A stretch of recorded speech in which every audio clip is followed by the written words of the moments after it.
because Moscow knows too much. Moscow knows not just the Uyghurs concentration camp. I mean, that's a common knowledge. That is not something new. We know it for decades.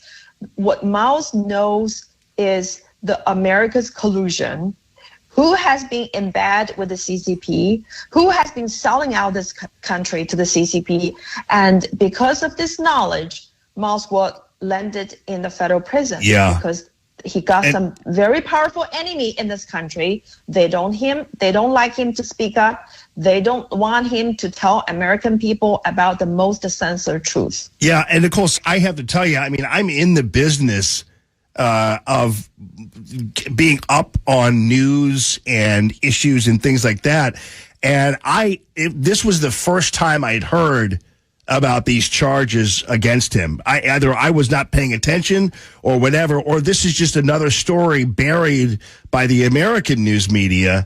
Well, you haven't heard much about this news, and probably so do most of your listeners. It's because, this story has been buried or censored or twisted by the mainstream media.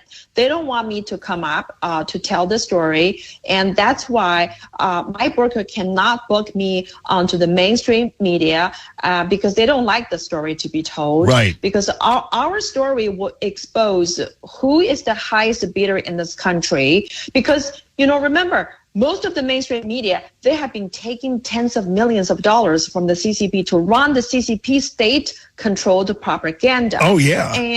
And then, you know what? In Moscow's case, a DOJ full-time employee, George Higginbotham, took $41 million from the CCP and agreed to help the CCP influence the White House and the DOJ for CCP's purpose to remove Moscow from the United States of America. This person, he never spent a single day in federal prison. He walked free. He's living a good life. And the two prominent RNC donor, Elliott Broidy and Stephen Wynn, they both, took a lot of money from the CCP trying to do the same thing. Again, they don't face any trial. Right. They don't have to spend a single day in federal prison. And the mainstream media will never tell you the story.